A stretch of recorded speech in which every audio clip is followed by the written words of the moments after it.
అందరికీ నమస్తే అండి. ఆంధ్రప్రదేశ్లో లిక్కర్ స్కామ్ మీద సిట్ దర్యాప్తు ప్రారంభమై దాదాపుగా సంవత్సరం అయింది.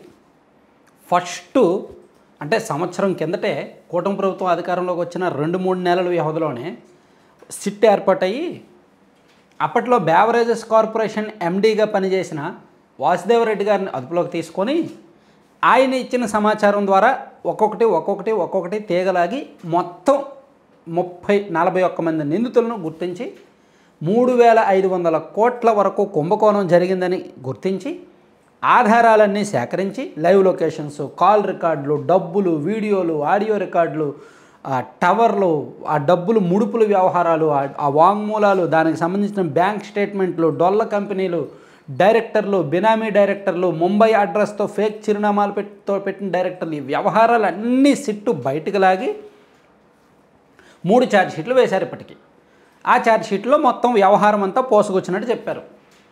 వాళ్ళకు అనుకూలమైన వాళ్ళకి మాత్రమే ఆర్డర్లు ఇచ్చారు, వాళ్ళకి కమిషన్లు ఇచ్చిన వాళ్ళకి మాత్రమే ఆర్డర్లు ఇచ్చారు, కమిషన్లు ఇవ్వని వాళ్ళకి ఆర్డర్లు ఇవ్వలేదు. కొన్ని కంపెనీలు అందుకే అందుబాటులోకి రాలేదు. 2019 నుంచి 2024 మధ్యలో కొన్ని కంపెనీలు అందుకే ఎక్కువగా అమ్మారు. ఇలా భారీగా లబ్ధి పొందారు. నెలకు 50 నుంచి 60 కోట్లు జగన్మోహన్ రెడ్డి గారికి వెళ్ళాయి అని సిట్ ఛార్జ్ షీట్లో చెప్పింది. అయితే ఇన్నాళ్ళ తర్వాత ఎట్టకేలకు నిన్న ఎన్ఫోర్స్మెంట్ డైరెక్టరేట్, కేంద్ర దర్యాప్తు సంస్థ, ఒక రకంగా కేంద్ర ఆర్థిక నేరాల దర్యాప్తు సంస్థ అనమాట, ఎన్ఫోర్స్మెంట్ డైరెక్టరేట్ నిన్న రంగంలోకి దిగి ఈ లిక్కర్ స్కామ్లో నిందితులుగా ఉన్న కొంతమందికి సంబంధించిన ఆఫీసులు, ఇల్లు, వాళ్ళ బినామీ కార్యాలయాలు, డైరెక్టర్లుగా ఉన్న వాళ్ళ కార్యాలయాల మీద 20 చోట్ల 5 రాష్ట్రాల్లో 20 చోట్ల ఏకకాలంలో సోదాలు చేశారు. నిన్న ఉదయం నుంచి కూడా నిన్న రాత్రి 10:30-11 వరకు కూడా సోదాలు జరిగాయి. కొన్ని కంప్యూటర్లో హార్డ్ డిస్కులు తీసుకెళ్లారు, ల్యాప్టాప్లు తీసుకెళ్లారు, రికార్డ్స్ తీసుకెళ్లారు, ఫైల్స్ తీసుకెళ్లారు, మొబైల్స్ తీసుకెళ్లారు. వాళ్ళకు అనుమానం ఉన్న ప్రతిదీ కూడా పట్టుకుపోయారు.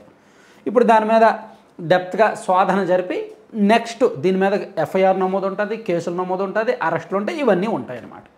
అయితే వీళ్ళందరూ కూడా ప్యూర్లీ వైసీపీ బ్యాచ్. సో ఈ లిక్కర్ స్కామ్లో ముందుకు వెళ్ళే కొద్దీ అలా ఈడీ ముందుకు వెళ్ళే కొద్దీ జగన్మోహన్ రెడ్డి గారే అంతిమ లబ్ధిదారు. ఆల్రెడీ సిట్ అదే చెప్పింది, జగన్మోహన్ రెడ్డి గారే దీనిలో అంతిమ లబ్ధిదారు అని. సో ఈ డొల్ల కంపెనీలు అన్నింటిలో చుట్టూ తిరిగి డబ్బంతా జగన్మోహన్ రెడ్డి గారి వరకు వెళ్ళింది. వీళ్ళందరూ కూడా బయట తిన్నది 10 పైసలు అయితే జగన్మోహన్ రెడ్డి గారు తిన్నది 90 పైసలని సిట్ చెప్పింది. సో ఇప్పుడు ఈడీ ఎంత దర్యాప్తు చేసినా ఫైనల్గా వెళ్లాల్సింది జగన్మోహన్ రెడ్డి గారి దగ్గరకే. సో వెళ్తారా వెళ్ళరా? నిజంగా ఈడీ కానీ సిబిఐ కానీ కేంద్రంలో గడిచిన 10-11 ఏళ్ళుగా ఏ విధంగా పనిచేస్తున్నాయి? బీజేపీకి అనుకూలంగా ఉన్న వ్యక్తుల జోలికి వెళ్తున్నాయా?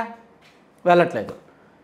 బ్యాంకుల నుంచి 1000 కోట్లు రుణం తీసుకొని ఎగ్గొట్టిన వాళ్ళు కూడా సిబిఐ నోటీసులు ఇస్తుంది, ఈడీ కేసు నమోదు చేస్తుంది. వాళ్ళు ఒక వారం రోజుల తర్వాత బీజేపీ పెద్దలను కలిసి బీజేపీలో జాయిన్ అవుతారు, వాళ్ళ మీద కేసులు కొట్టేస్తారు. అలా వాళ్ళు అనుకూలమైన వ్యక్తుల్ని పార్టీ మారినా మారకపోయినా, బీజేపీ కండువా వేసుకున్నా వేసుకోకపోయినా వాళ్ళకి అనుకూలంగా మారి వాళ్ళ చెప్పు చేతల్లో ఉంటే, వాళ్ళ కంట్రోల్లో ఉంటే చాలు, వాళ్ళని చల్లగా చూసుకుంటున్నారు నరేంద్ర మోదీ గారు, అమిత్ షా గారు. ఆల్రెడీ జగన్మోహన్ రెడ్డి గారు బీజేపీకి సరెండర్ అయిపోయారు అనే విషయం నేను ప్రత్యేకంగా చెప్పక్కర్లేదు. వాళ్ళు అడిగినా అడగకపోయినా మద్దతు ఇచ్చేస్తారు ఊరికే. ఆయన అడిగినా అడగకపోయినా, బీజేపీ వాళ్ళు చెప్పినా చెప్పకపోయినా, అడిగినా అడగకపోయినా ఈయన మద్దతు ఇస్తూనే ఉన్నాడు గత కొన్ని సంవత్సరాల నుంచి. రాష్ట్రంలో అధికారంలో ఉన్నప్పుడు లేనప్పుడు కూడా. అది రాష్ట్రపతి ఎన్నిక అవని, ఏదైనా బిల్లు అవని, ఏదైనా చట్టం అవని, ఏదైనా అవని. సో ఇటువంటి జగన్మోహన్ రెడ్డి గారి మీద ఈడీ రైట్స్ జరుగుతుంటే అసలు ఈడీ ఇంకా ముందుకు వెళ్ళి జగన్మోహన్ రెడ్డి గారి వరకు వెళ్తుంది అనుకుంటున్నారా? ఎవరైనా అలా ఆశిస్తున్నారా? వెళ్తుందని అనుకుంటున్నారా? అసలు నరేంద్ర మోదీ గారు, అమిత్ షా గారు నిజంగా ఈడీ ద్వారా జగన్మోహన్ రెడ్డి గారి మీద దాడి చేస్తున్నారని అనుకుంటున్నారా? అనుకోక్కర్లా. ఎందుకంటే ఒక 4 రోజుల కిందట ఆంధ్రజ్యోతిలో ఒక వార్త వచ్చింది. మీరు చూసారో లేదో మీకు ఒకసారి గుర్తు చేస్తా చూడండి. ఆంధ్రజ్యోతిలో ఛత్తీస్గఢ్లో 2500 కోట్ల లిక్కర్ స్కామ్ జరిగింది, ఆంధ్రప్రదేశ్లో 3500 కోట్ల లిక్కర్ స్కామ్ జరిగింది. అక్కడ కూడా ప్రభుత్వ మద్యం దుకాణాలే, ఇక్కడ కూడా ప్రభుత్వ మద్యం దుకాణాలే. అక్కడ కూడా నచ్చిన కంపెనీలకు ఆర్డర్లు ఇచ్చి ముడుపులు తీసుకున్నారు, ఇక్కడ కూడా నచ్చిన కంపెనీలకు ఆర్డర్లు ఇచ్చి ముడుపులు తీసుకున్నారు. అక్కడ కూడా అప్పట్లో ప్రభుత్వ పెద్దల భాగస్వాములు, ఇక్కడ కూడా వాళ్ళే స్కామ్ చేశారు. అక్కడ ఈడీ దూకుడుగా వెళ్తోంది, సాక్షాత్తు సీఎం కొడుకుని అరెస్ట్ చేసింది. కానీ ఇక్కడ మాత్రం ఈడీ ఎందుకు రంగంలోకి దిగడం లేదు అని ఆంధ్రజ్యోతిలో ఒక పెద్ద వార్త వచ్చింది ఫస్ట్ పేజీలో. దాంతో ఆంధ్రప్రదేశ్లో ఉన్న బీజేపీ వాళ్ళకి లేనిపోని అనుమానాలు వచ్చేసాయి. ఆ అనుమానాలు మొదటి నుంచి ప్రజల్లో ఉన్నాయి. ఆంధ్రజ్యోతి తట్టి లేపింది ఆ అనుమానాలని. దాంతో బీజేపీ వాళ్ళకి అండ్ కూటమి వాళ్ళకి భయం మొదలైంది. అయ్యయ్యో ఆంధ్రజ్యోతిలో రాశారు, ఇంకా టీడీపీ క్యాడర్ కూడా అనుకుంటారు, కూటమి క్యాడర్ కూడా ఫిక్స్ అయిపోతారు, జగన్మోహన్ రెడ్డి గారి జోలికి బీజేపీ వాళ్ళు వెళ్ళట్లేదు, కూటమి వాళ్ళు వెళ్ళట్లేదని. సో ఛత్తీస్గఢ్లో చూస్తే 2500 కోట్ల స్కామ్ మీద అంత సీరియస్గా ఉన్నారు, ఆంధ్రప్రదేశ్లో చూస్తే 3500 స్కామ్ మీద అసలు కన్నెత్తి చూడట్లేదని జనం చర్చిస్తారు. అది కూటమికి మైనస్. కాబట్టి ఇమీడియట్గా యాక్షన్లోకి దిగాలి అని ఆంధ్రప్రదేశ్లో ఉన్న బీజేపీ వాళ్ళు, ఆంధ్రప్రదేశ్లో ఉన్న కూటమి వాళ్ళు, లేదా ఎవరో ఒకళ్ళు ఉంటారుగా, లేదా ఇంటెలిజెన్స్ వాళ్ళు ఎవరో ఒకరు కేంద్రాన్ని తట్టిలేపారు.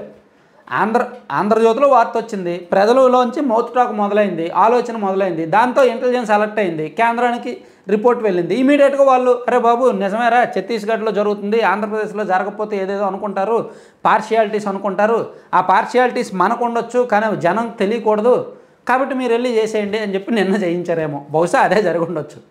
అంటే నేను జరిగిన దాని సీక్వెన్సే చెప్తున్నాను, నేను ఇక్కడ ఏది కల్పితాలు చెప్పట్లేదు. జరిగిన దాని సీక్వెన్స్ని మనం అర్థం చేసుకుంటే ఇదే అర్థం వస్తుంది అనమాట.